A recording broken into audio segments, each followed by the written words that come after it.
한 남성이 변호사 사무실에 불을 질러 7명이 숨지고 40여 명이 다쳤습니다. 방화범도 사망했는데 소송 결과에 불만을 품은 것으로 전해졌습니다. 산업부 블랙리스트 의혹을 수사하는 검찰이 백운교 전 산업부 장관을 피의자 신분으로 소환했습니다.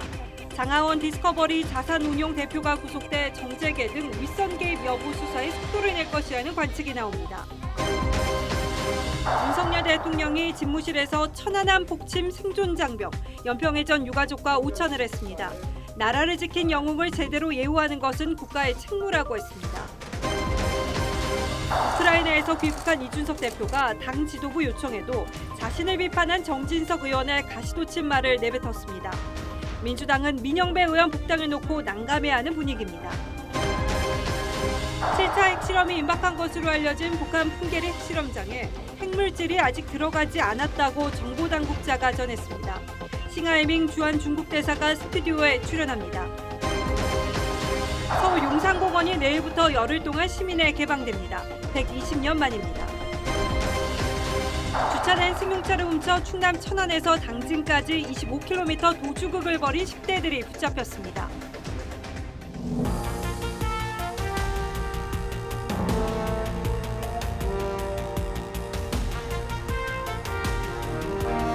시청자 여러분 안녕하십니까? 뉴스나인의 신동욱입니다. 대구의 한 변호사 사무실에서 방화로 추정되는 큰 불이 나서 7명이 숨지고 50명 가까이 다쳤습니다. 방화 용의자로 보이는 남성도 함께 숨진 것으로 보입니다. 경찰은 이 남성이 인화 물질로 추정되는 뭔가를 들고 사무실에 들어간 뒤에 검은 연기가 복도로 퍼지는 CCTV를 확보해 정확한 화재 원인 규명에 나섰습니다. 먼저 김동영 기자가 화재 당시 상황부터 보도하겠습니다. 한 남성이 흰 천으로 쌓인 통을 들고 건물 2층으로 올라갑니다.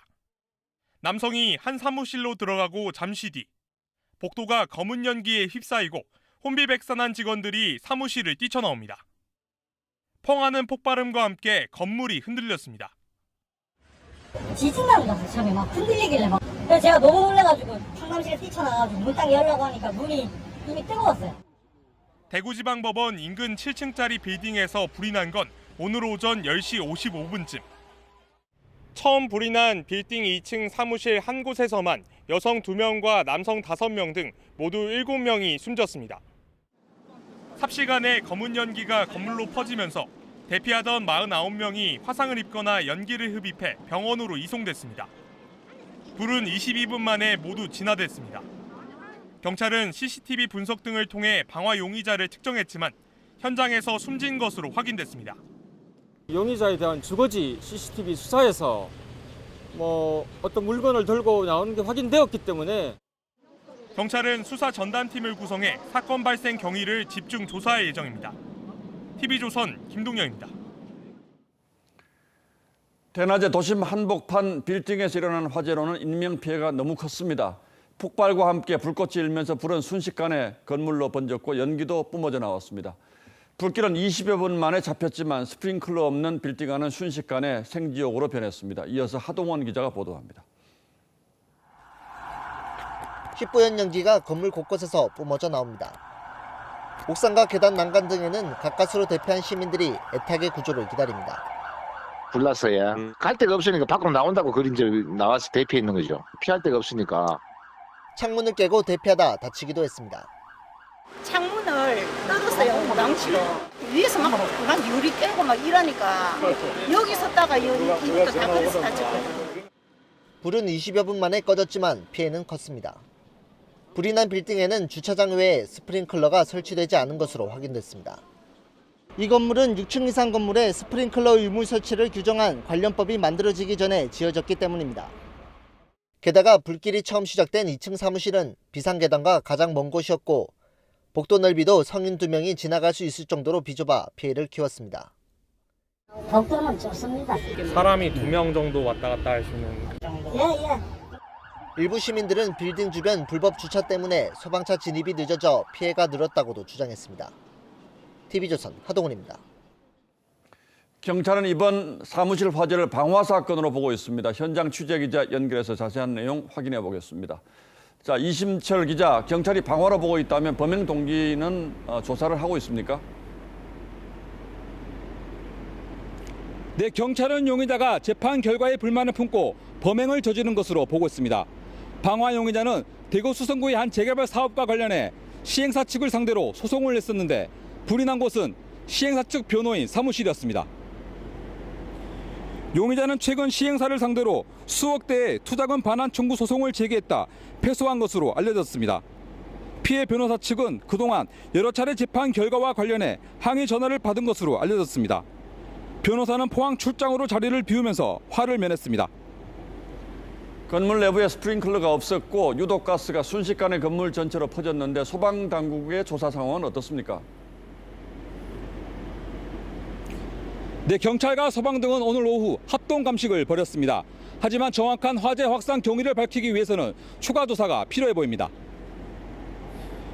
용의자가 사무실에 들어간 뒤 20여 초 만에 불이 났는데 좁은 사무실 공간에 인화 물질을 뿌렸을 가능성이 높습니다. 당시 건물은 한 층의 사무실을 여러 개로 쪼갰었고 가벽 등이 설치된 상태라 유독 가스가 집중 확산된 것으로 추정됩니다.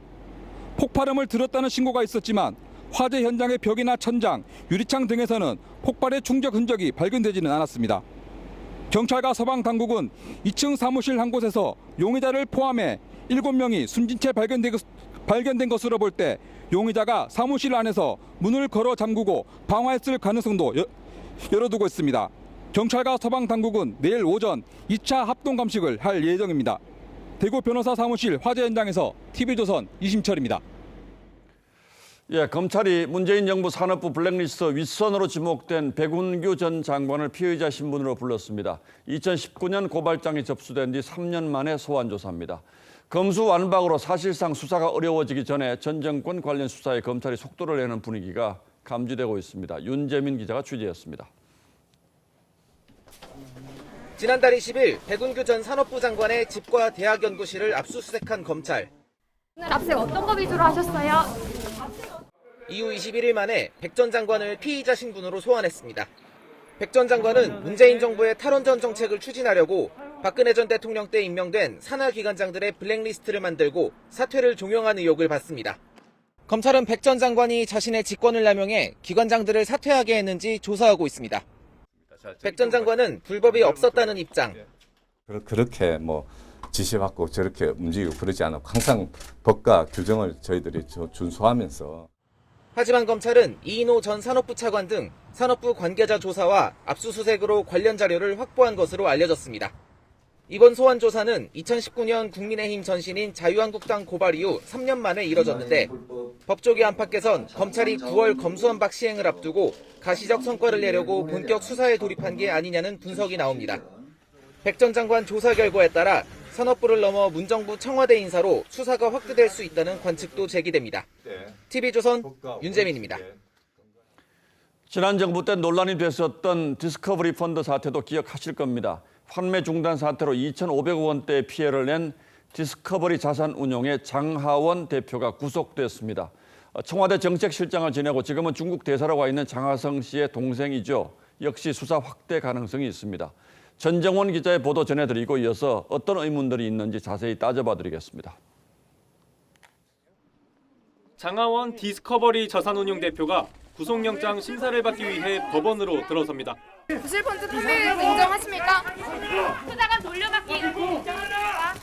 경찰은 부실 가능성을 알고도 디스커버리 펀드를 판매해 2,500억 원대 환매 중단 사태를 일으킨 혐의로 장 대표에 대한 구속영장을 신청했고 법원은 증거인멸과 도주의 우려가 있다며 영장을 발부했습니다.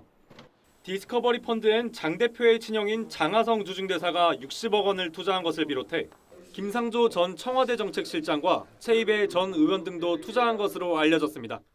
경찰은 조만간 장 대사 등 정책의 고위급 인사들도 불러 조사하는 방안도 검토하고 있습니다. 이에 따라 윗선 수사가 본격화될 거란 전망이 나옵니다. 검찰 특수통 출신인 이복현 금융감독원장은 취임 직후 라임, 옵티머스 등 사모펀드 사태를 직접 조사할 가능성을 내비쳤습니다. 금융전문가인 양석조 남부지검장도 윤 정권 들어 부활한 금융증권범죄 합동수사단으로부터 이미 관련 보고를 받은 것으로 전해졌습니다. 두 사람은 모두 2016년 국정농단 특검팀에서 호흡을 맞췄습니다. TV조선 전정원입니다. 이 사태는 지난 정부 때 논란이 됐던 건데 지금 와서 왜 대표가 구속됐는지 그리고 앞으로 예상되는 파장은 어떤 게 있는지 따져보겠습니다. 자, 최원희 기자, 이 사건이 특히 화제가 됐던 건 장하원 대표가 문재인 정부의 경제 실세였던 장하성 중국 대사의 동생이기 때문 아니었습니까? 네. 좀 잊어버린 분들이 많을 텐데 다시 한번 설명을 해주시죠. 네, 디스커버리 자산운용은 장하성 주중대사 동생인 장하원 씨가 설립한 회사인데요. 2017년 출시된 펀드는 기업, 은행 등 은행과 증권사를 통해 판매되다가 2019년 환매 중단 사태를 겪었습니다. 예. 투자자가 펀드에 투자하면 투자금을 미국의 자산운용사가 운용하는 시기였는데 미국 운용사가 수익률 등을 허위로 보고하다가 적발돼서 국내 투자금도 묶이게 된 겁니다.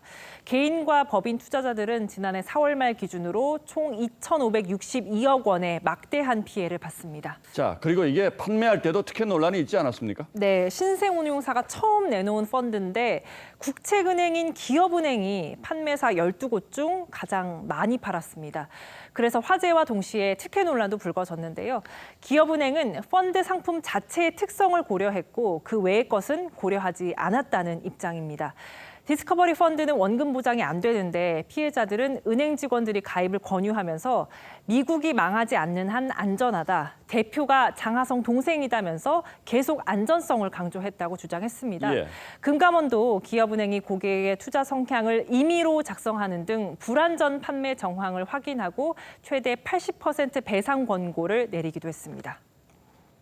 장하원을 비롯한 금융 사기꾼들이 틈을 비집고 들어와서 금융사기를 치고 우리가 그것에 당한 그러한 결과가 되겠습니다. 자, 문제가 된 지 한 3년쯤 됐는데 그동안 경찰 수사는 어떻게 진행이 되었습니까? 네, 지난해 7월 경찰이 디스커버리 본사와 은행들을 잇따라 압수수색을 하면서 수사가 본격화됐는데요. 장 대표의 영장이 한 차례 반려된 끝에 어제 결국 발부됐습니다. 펀드의 부실 가능성을 알고 판매하고 수익이 없는 상태에서 투자금을 돌려막기 한 혐의를 받고 있습니다. 그렇다면 이 수사가 앞으로 당시 정관계 실력자들에게로 확대될 가능성도 없진 않겠군요. 네, 맞습니다. 장 대표가 친형 장하성 대사를 통해서 은행들의 영향력을 행사했는지를 봐야 합니다. 잘 모르는 신생 운용사인데 왜 국책은행인 기업은행에서 사모펀드와 같은 위험성이 높은 펀드를 가장 많이 팔았냐는 거죠. 또 당시 청와대 정책실장이었던 형의 입김은 없었냐는 거고요. 또 두 번째로는 장하성 대사와 김상조 전 실장의 투자에 특혜성이 있었는지도 봐야 합니다. 대다수의 일반 투자자들이 중도 환매가 불가능한 폐쇄형 펀드에 투자를 했는데 이들은 중도 입출금이 가능한 개방형 상품에 투자했다는 의혹이 있습니다. 이들 투자에 과연 특혜가 있었는지, 그래서 다른 투자자들은 돈을 못 빼는데 이들만 돈을 뺀 건 아닌지도 향후 수사로 밝혀져야 할 부분입니다. 물론 두 사람 모두 환매를 신청한 사실이 없고 환매금을 받은 사실도 없다는 입장을 밝힌 바 있습니다. 예, 뭐 당시에도 풀리지 않는 의문점들이 좀 있었는데 이번에는 수사를 통해서 좀 속 시원히 다 밝혀졌으면 좋겠군요. 네. 예, 최원희 기자 잘 들었습니다.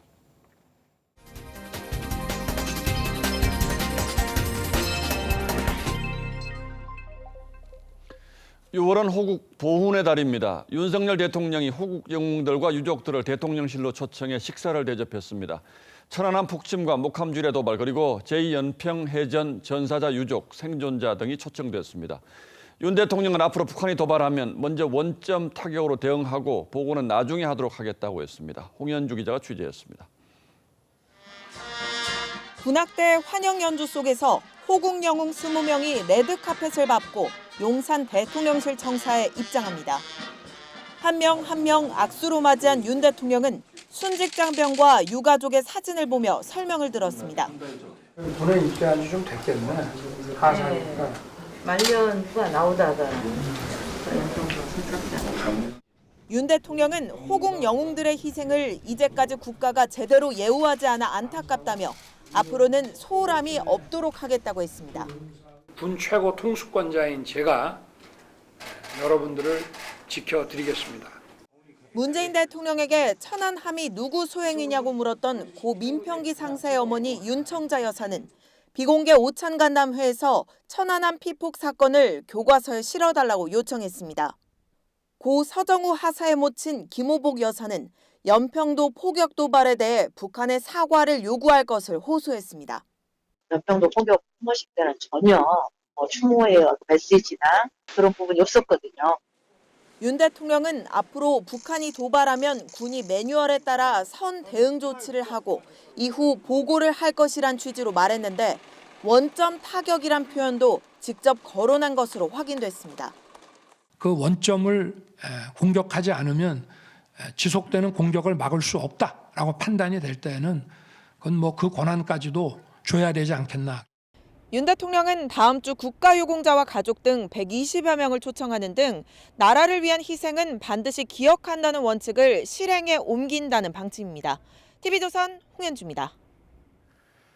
우크라이나 방문에서 돌아온 국민의힘 이준석 대표가 입국장에서부터 그동안 원격 논쟁을 벌여온 정진석 의원을 직격했습니다. 이 논쟁에 국민의힘 내부 소장파 당직자들까지 가세하면서 세대 갈등의 조짐이 보이자 원내대표가 나서서 자제를 요청했습니다. 하지만 불길을 잡기엔 이미 불이 너무 많이 번진 상황으로 보입니다. 황선영 기자가 취재했습니다.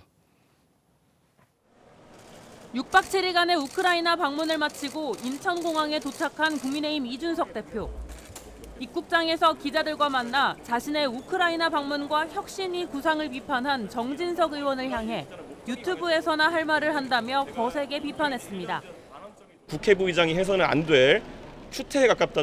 당 대표를 저격해가면서 자기 입지를 세우려고 하는 사람이 당을 대표하는 어른일 수 있겠습니까? 우크라이나 방문 기간에 벌어진 두 사람의 SNS 설전은 선배의 우려를 허튼 소리로 치부한다. 1년 내내 흔들어 놓고 싸가지를 논하냐며 점점 거칠어졌습니다. 2030 세대 전현직 대변인까지 꼰대적인 짓누름, 어른이라는 궁색한 권위라고 가세하며 세대 간의 갈등으로 확산될 조짐까지 보였습니다.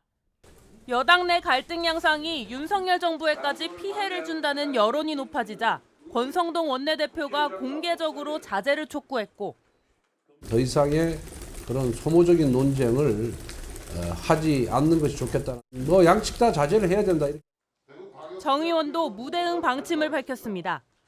하지만 이 대표가 멈추지 않고 정 의원을 비판하면서 양측의 갈등은 쉽게 가라앉지 않을 것으로 보입니다. 이런 가운데 이 대표가 추진하는 혁신위에 대해선 소통과 공감대 없이 일방적으로 진행했다는 불만과 그래도 혁신은 필요하다는 의견이 엇갈리는 가운데 인선에도 어려움을 겪는 것으로 알려졌습니다. TV조선 황선영입니다. 민주당은 검수완박 법안 처리 때 위장 탈당 논란을 일으킨 민영배 무소속 의원의 복당 문제로 난감해하고 있습니다. 민 의원이 복당하고 싶어 하지만 당장 받아줄 경우에 당시 위장 탈당 아니라고 목소리를 높인 게 우습게 되는 상황이죠. 이것 말고도 민주당 내부에 복잡한 일이 하나둘이 아닌데 갈 길은 먼데 사방이 깜깜한 곳에서 길부터 찾아야 할 형국입니다. 보도에 황정민 기자입니다. 민영배 의원은 위장 탈당이란 표현이 모욕적이라고 발끈한 바 있습니다. 제가 뭘 위장 탈당을 했습니까? 뭐 어떻게 위장 탈당을 했습니까? 뭘 위장했습니까? 어디가 복당 약속을 했단 말이에요? 봤어요? 확인했어요?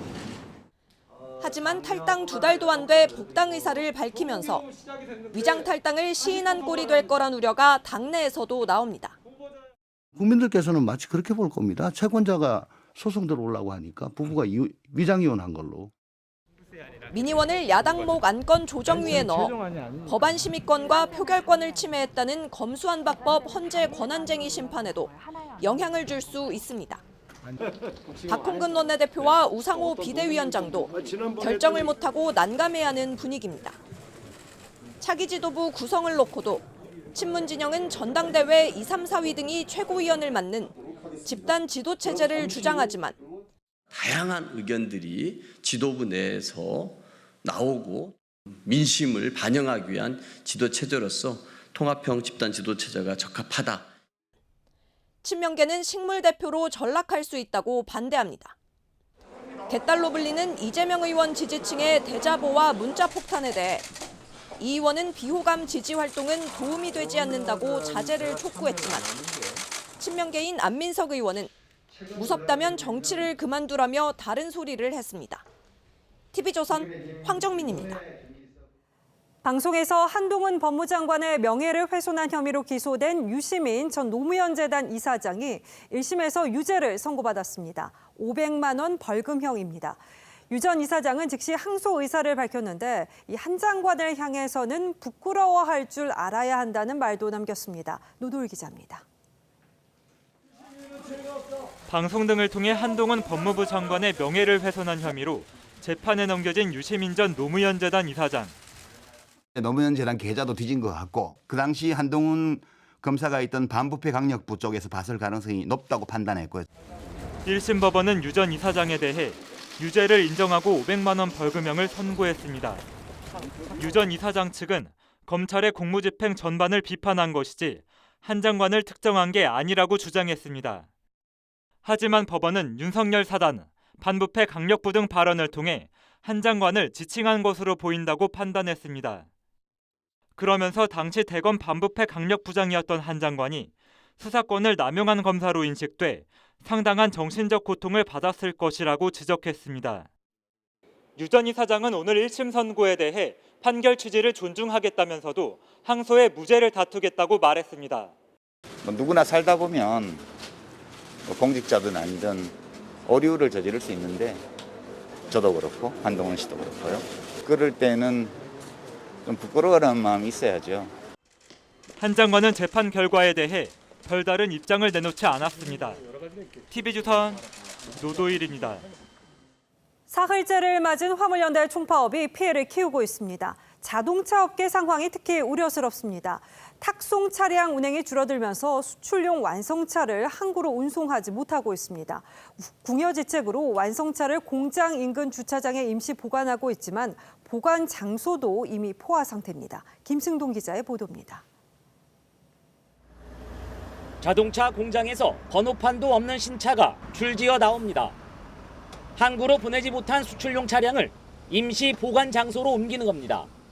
왜 수출을 가는 차들이에요? 수출량이 줄여서 차가 다녀야 되는데 이제 트레일러가 부족하다 보니까 공장에서 5km 정도 떨어진 경륜장 주차장에는 이미 300대 넘는 신차가 주차됐습니다.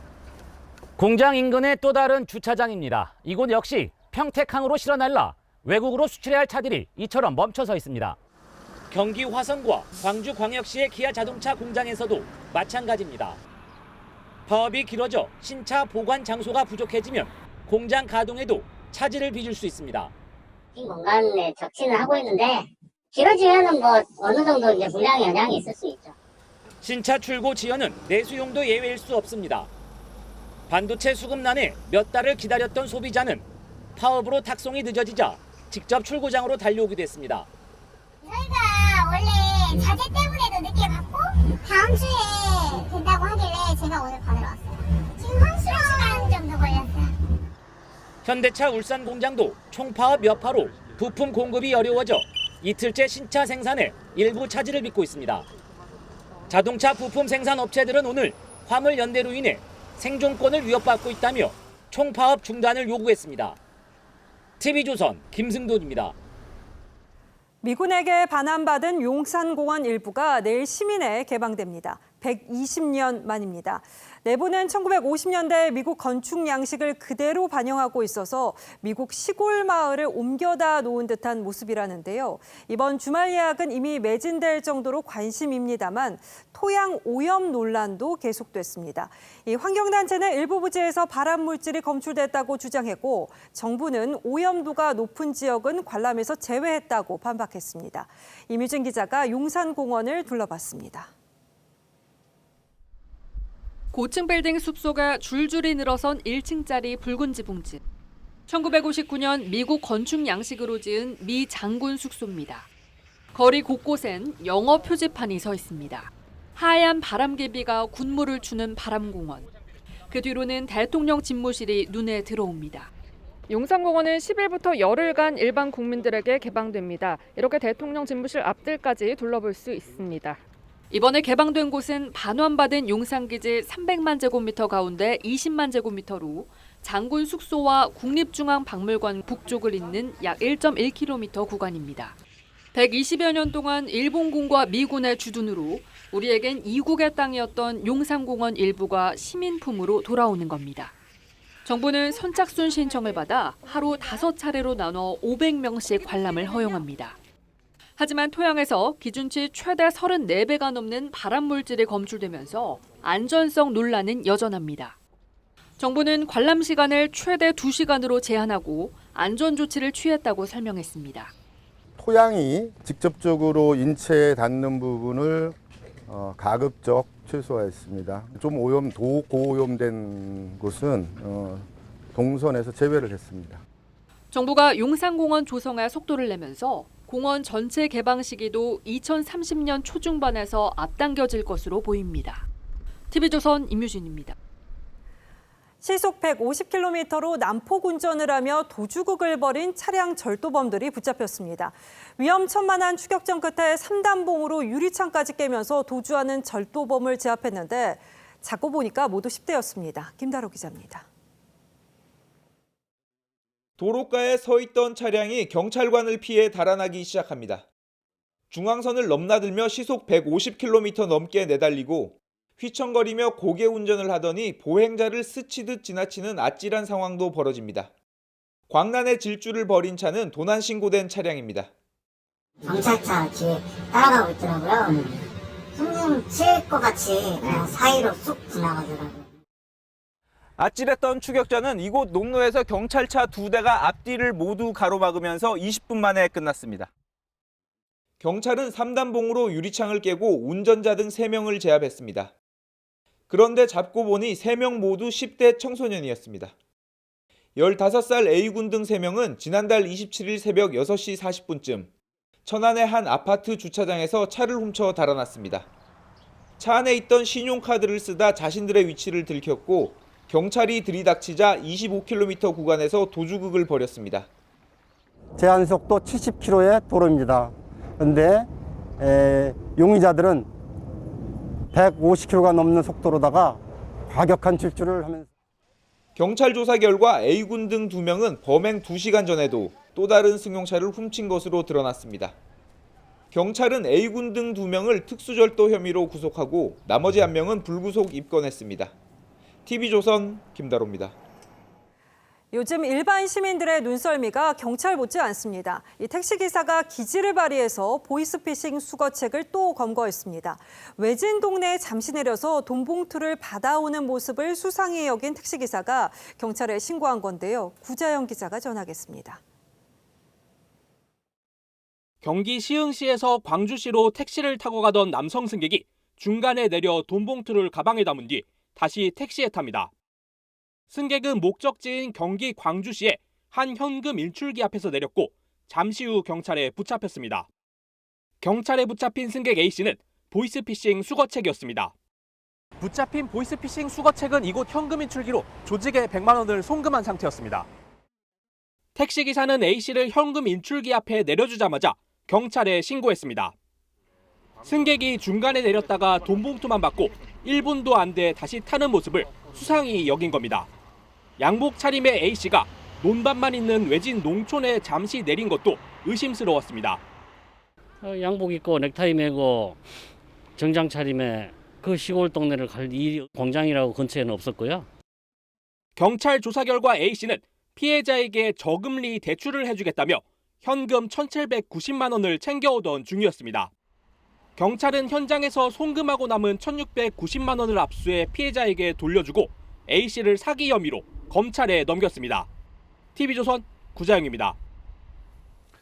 북한의 핵실험이 임박했다는 관측들이 여러 곳에서 나오고 있죠. 그런데 김정은 위원장이 노동당 전원회의를 소집했다고 북한 매체들이 보도했습니다.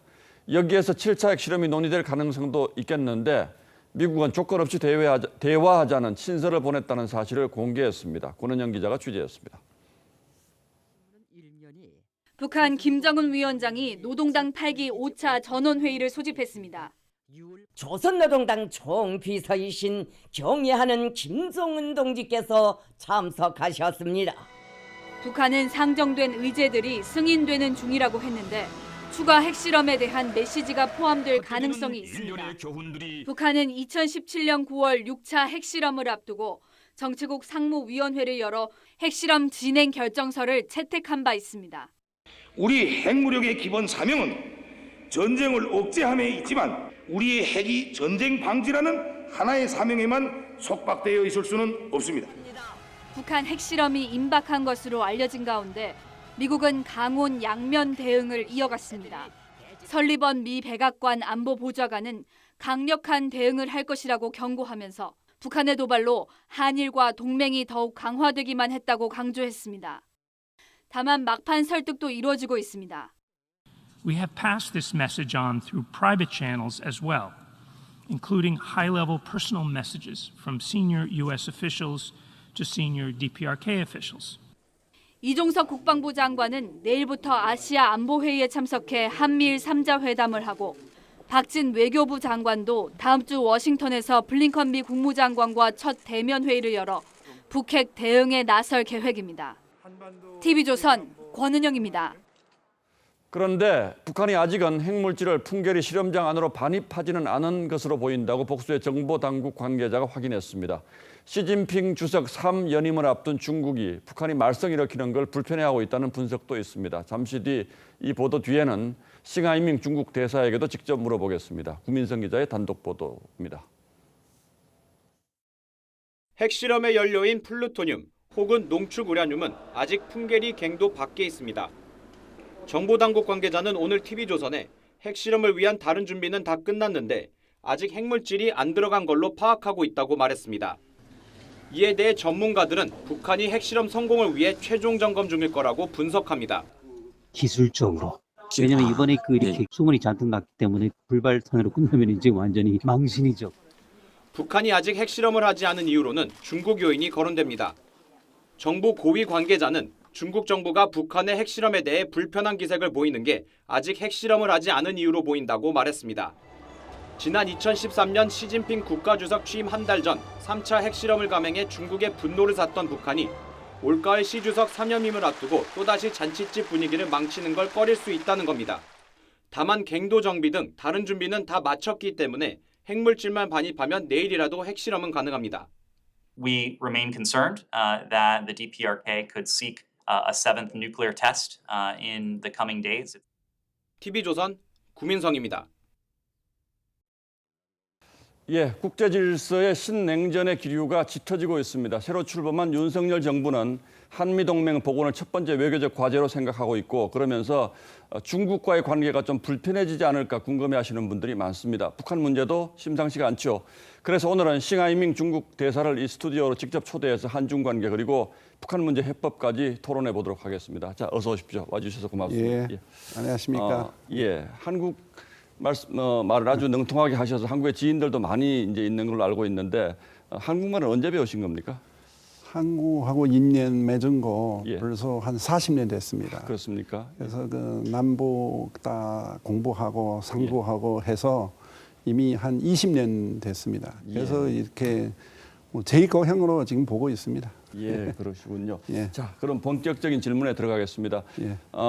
이제 한미 당국은 북한의 7차 핵실험이 임박했다 이제 이런 판단을 하고 있는 것 같습니다. 결국 중국에서도 북한은 핵실험을 할 거다 이렇게 보고 있습니까? 정말 모릅니다. 아, 그럼 모르시고요. 저는 잘 모르는데 그러나 지금 돌이켜 보면 한동안은 2017년부터 2021년까지 그때는 좀 완화적으로 가는데 지금 좀 긴장 고조하는 상태입니다. 아쉽습니다. 그런 점에서 중국 정부도 북한의 핵실험은 곤란하다 이런 입장을 밝혔다라는 보도를 제가 본 적이 있습니다만 실제로 사실이 그렇습니까? 중국은 그 한반도의 비핵화, 평화, 안정 그리고 대화를 통해서 문제 해결 이건 확고부동합니다. 비핵화 이런 것은 어느 측에 핵을 가지는 것을 우리는 찬성하지 않습니다. 이거는 확실합니다. 미중 문제이긴 합니다만 그래도 중국이 그렇게 하면 북한 입장에서는 우리가 미사일을 쏴도 되겠구나 또는 중국이 지원하는구나 이렇게 잘못 판단할 가능성도 있지 않겠습니까 오히려? 중국은 한반도에서 긴장 고조 누구든가 긴장 고조하면 우리는 찬성할 수 없습니다. 그거는 분명했습니다. 중국 외교부 대변인도 이야기했고 우리는 그 입장은 평화, 대화 통해서 문제를 해결하자 이러고 있는데 그거는 확고부동합니다. 북한이 만약에 7차 핵실험하는 것도 한반도의 긴장을 고조하는 행위로 판단하시는 거죠, 그럼? 아까 저도 조금 이야기해 줬지만 우리는 비핵화는 해야 합니다. 비핵화, 한반도의 비핵화는 확고부동하게 합니다. 동시에 평화를 지켜야 합니다. 이거는 대화를 통해서 이 두 가지 목표를 실행하는 것이 제일 맞는 것이다. 이거는 우리는 절대로 포기하지 않습니다. 왜냐하면 우리는 한반도하고 붙어 있습니다. 우리는 제일 가깝습니다. 한국도 뭐 마찬가지고 진짜 여기는 사고 나면 가장 피해 당한 나라는 한국하고 중국입니다. 그렇기 때문에 우리는 온몸을 던져서 이거는 문제를 평화적으로 해결하기 위해서 계속 노력해왔고 앞으로도 계속 노력하겠습니다. 중국의 노력을 저희도 기대를 해보도록 하겠습니다. 자, 그리고 현 정부 들어서 이제 사드 문제에 대해서 사드 기지를 정상화한다, 사드 추가 배치 문제가 지금 논의되고 있는데 지난 사드 사태 때 한국인들은 중국이 사드 문제에 대해서 이제 저희는 보복이라고 표현을 합니다만 사드에 대해서 경제 보복을 한 것에 대해서는 이건 내정 간섭이다 이런 생각들을 하시는 분들이 많습니다. 이 사드 문제에 대해서는 지금 중국의 입장은 어떤 것입니까? 사실 미국이 민국 중에서 한국은 중국하고 제일 지리상에서 가깝습니다. 사드는 미국은 사드를 한국으로 가져왔습니다. 그 사드는 지금 X파단 4다 있습니다. 그거는 2,000에서 3,000km 지금 다 보게 됩니다. 그 사드는 한국에 가져왔으니까 중국 사람들은 많이 불안하고 있습니다. 그거는 조금 이해해 줬으면 하는 것입니다. 한국 정부 입장에서는 중국을 겨냥한 것이 아니고 북한의 위협이 계속 고조되고 있기 때문에 북한의 미사일 위협에 대응한 것이다. 이런 입장을 분명히 전달을 하지 않았습니까? 그런데 그 문제. 한국은 그래서 사드 안에더라도 여러 가지 방식으로 할 수 있습니다. 꼭 왜 사드는 써야 하는지 그에 대해서는 우리는 약간 조금 배려해 줬으면 중국 입장을 많이 생각하시고 배려해 줬으면 하는 것입니다. 알겠습니다. 무엇보다 한중 경제 관계는 이제 매우 밀접한 관계에 있지 않습니까? 지금 이 상태에서 한중 경제 관계를 유지, 개선, 발전시키기 위해서 가장 기요한 일은 뭐가 있다고 생각을 하십니까? 중한 경제 관계는 아주 좋게 발전해 왔습니다. 지금 양국 무역액은 우리 통계는 3,605불입니다. 중국에서도 2위 아니면 3위 그 정도 됩니다. 그래서 무역은 아주 잘 되고 있고 그리고 우리는 서로 투자도 1,000억 넘었습니다. 그래서 그거는 괜찮은데 이제는 산업체인, 공급체인, 가치체인 이거는 제대로 잘 보완해서 그리고 요즘 새로운 산업들 많이 나타났습니다. 코로나도 이후 포스트 코로나 어떻게 해야 하는가. 그다음에 첨단 기술도 많이 나타나고 있습니다. AI 뭐 그런 거 나타나고 기후 변화에서도 협력해야 하고 여러 가지 면에서 우리는 새로운 산업을 같이 했으면 하는 것입니다. 이거는 앞으로는 같이 노력해서 추진하는 것이 맞습니다. 불편한 질문을 많이 드렸는데 마지막으로 지난번에 왕岐산 부주석이 저희 이제 대통령 취임식 때 와서 새 대통령의 방중 의사를 밝혔다라는 보도를 제가 본 적이 있는데 시 주석께서도 이제 한국에 온다 그러시고 지금 몇 년째 못 오고 계셔서 저희로서는 언제 한번 방한할 기회가 있으실까 이런 생각을 하거든요. 한중 정상회담이라든지 또는 뭐 양국 정상에 오고 가는 문제가 좀 논의되고 있습니까? 어떻습니까? 그래서 시진핑 주석께서는 한국 중한 관계에 대해서 가장 중요시합니다. 이번에 윤석열 대통령 되시고 나서 당선되시고 나서 제일 먼저 축전을 보내왔습니다. 그리고 또 우리 관리를 타파해서 서로는 통화했습니다. 원래는 당선인은 잘 통화하지 않습니다, 중국은. 그래서 이번에 당선인하고도 통화하시고 취임식에 왕岐산 국가부수서를 보냈습니다. 이것은 한국에 대해서 얼마나 중요한지는 충분히 보여줬습니다. 그리고 또 코로나 이후에 사실 중국이 국가부주석급은 잘 나가지 않았습니다. 이게 처음입니다.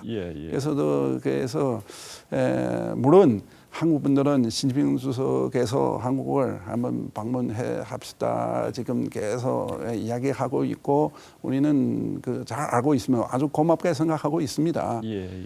지금도 우리도 윤석열 대통령도 중국을 방문을 초청한다 말씀드렸습니다. 그래서 지금 적은 성수 안 되는 것은 코로나 때문에 그렇습니다. 그래서 우리는 올해는 중국 공산당 24당 대회에 있습니다. 하반기에. 그래서 성공적으로 해서 중국의 미래를 잘 펼쳐 나가고 그런 것도 있습니다. 하여튼 코로나는 잘 정리되면 양국 정상들은 꼭 그렇게 만날 기회에 있을 것이라고 생각합니다. 계획이 있으시다는. 저도 대사로서 그렇게 열망하고 있습니다. 잘 알겠습니다. 오늘 여러 가지 질문을 드렸는데 잘 대답을 해주셔서 고맙습니다. 오늘 말씀은 여기까지 듣도록 하겠습니다. 고맙습니다. 고맙습니다. 여러분 고맙습니다.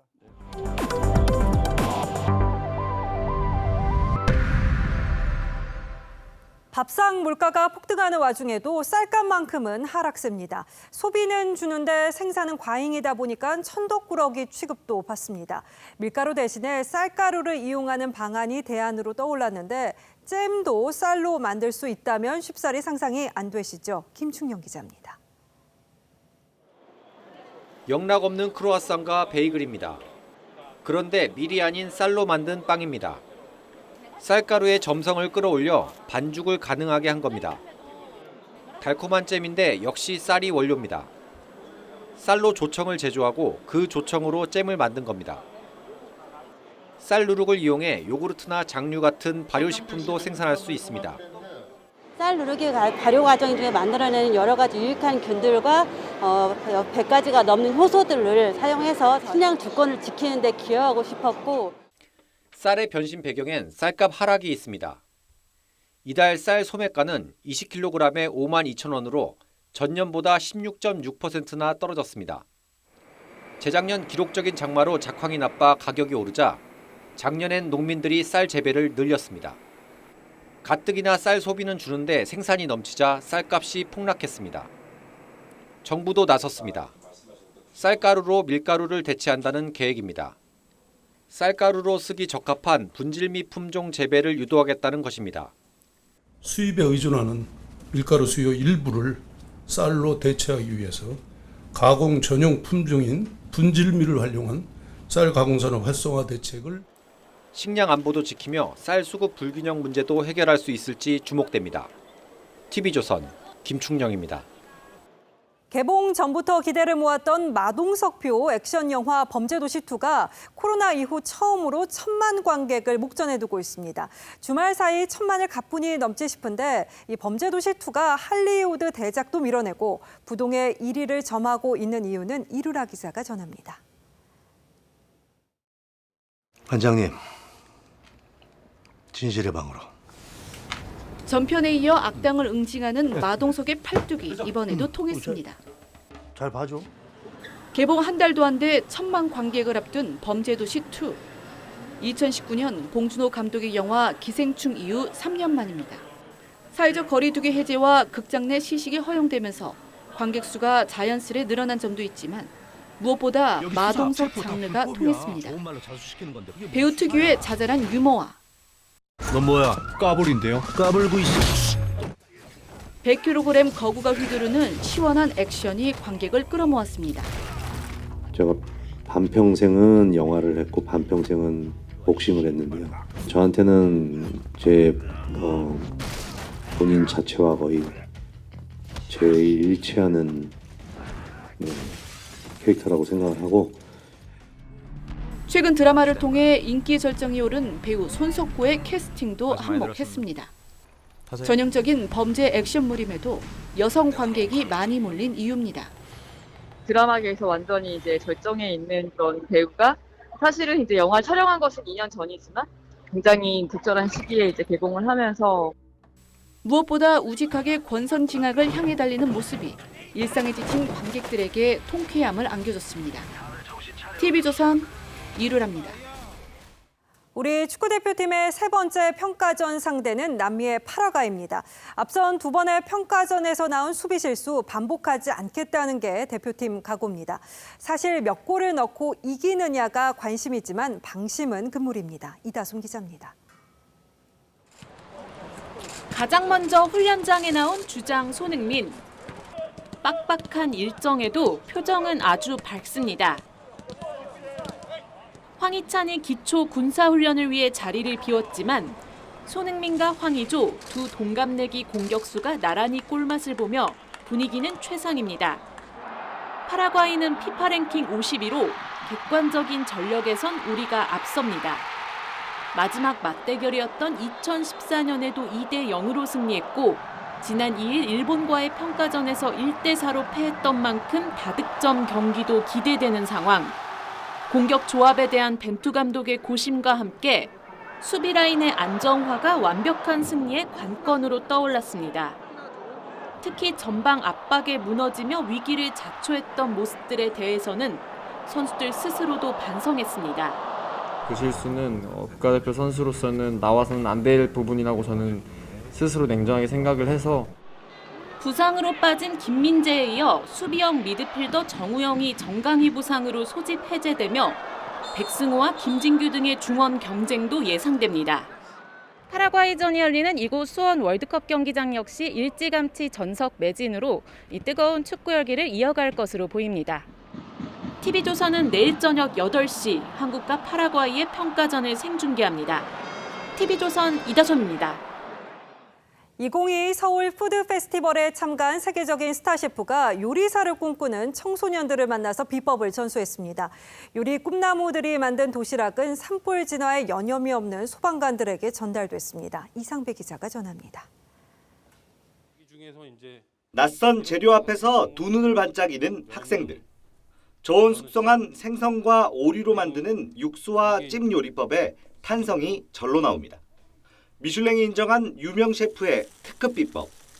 수십 년간의 노하우가 요리 꿈나무들에게 전수됩니다. 안 그러면은 음식할 때는 절대 안 좋은 마음으로 하면 안 돼요. 되게 편안하고 즐겁게 해야 돼요. 안동 종갓집을 찾은 학생들은 대표 종가 음식 비법서인 수은 잡방을 배웁니다.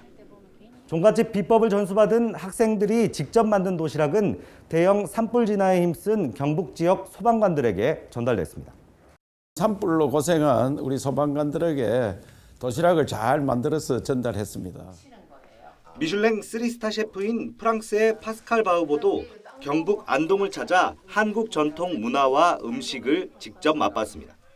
Chef here was telling us she used honey, so this is a very interesting way to cook the vegetables. 감사와 나눔을 실천하는 국내 최대 미식 축제 2022 서울 푸드 페스티벌은 내일 그랜드 갈라 디너를 끝으로 막을 내립니다. TV조선 이상배입니다. 제10회 한국의 영향력 있는 CEO 시상식이 TV조선 주최로 열렸습니다. 오원석 코리아 FT 회장이 10년 연속 수상의 영예를 안는 등 15개 분야에서 41개 기업과 기관 등이 수상했습니다.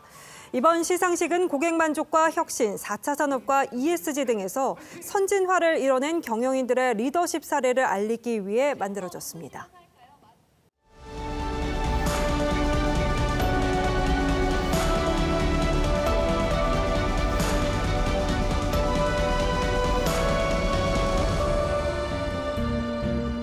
눈물 어린 툇마루에 손 흔들던 어머니.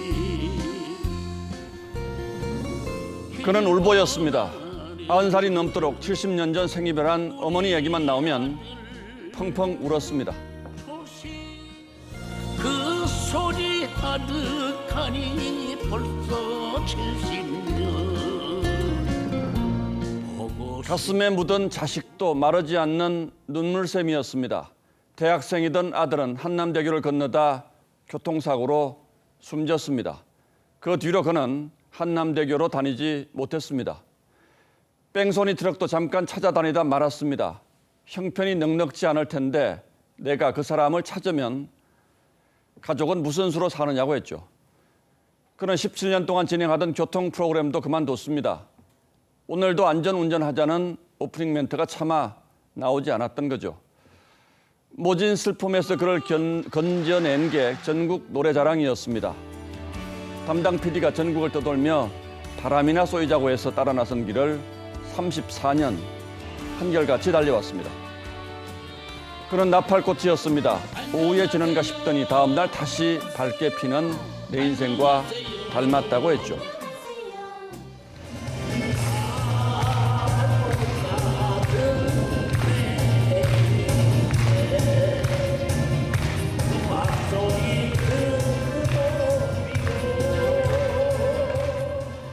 기라성 같은 동년배 스타들의 그늘에 가려서 지냈지만 그들이 무대와 세상을 떠난 한참 뒤까지 현역 인생을 살며 날마다 꽃을 피웠습니다. 그는 구두쇠였습니다. 매니저도 없이 혼자서 버스, 지하철 타며 걷는 건강법을 BMW라고 불렀죠. 그러다 보니 늦은 밤 귀갓길에 봉변당하기 일쑤였습니다. 취객이 당신 같은 사람이 지하철을 타니 10,000원이지 하며 삿대질하면 그저 죄송합니다 하고 내려 다음 열차를 기다렸답니다. 그는 낙원동 뒷골목 대중탕과 실비 이발소를 다니며 몇천 원짜리 국밥을 즐겼습니다. 어떤 바지를 입던 혁대는 하나였죠. 하지만 그는 베푸는 사람이었습니다. 은퇴한 연예인들이 소일하는 사랑방을 30년 넘도록 부려서 밥 사고 술 샀습니다. 연고 없는 이가 숨지며 손수 장례를 치러주기도 했다죠. 같은 건 없어도 행복한 인생 나는 딴따라. 그는 천생 딴따라였습니다. 영원히 딴따라의 길을 가겠다고 했습니다. 그러면서 인생은 결코 짧지 않다고 마지막까지 즐겁게 일하다 조용히 숨을 거둘 수 있다고 일깨워줬습니다. 그랬던 송혜 영감님이 그립고 그립던 어머니께로 돌아갔습니다. 형벌처럼 가슴에 품고 살았던 아들, 앞서 떠난 아내 곁으로 갔습니다. 하고 많은 실향의 영혼들을 모아놓고 이제는 천국 노래자랑을 외치겠죠. 거기엔 땡은 없고 딩동댕만 울려 퍼질 겁니다. 6월 9일 앵커의 시선은 하늘의 별이 되다 였습니다.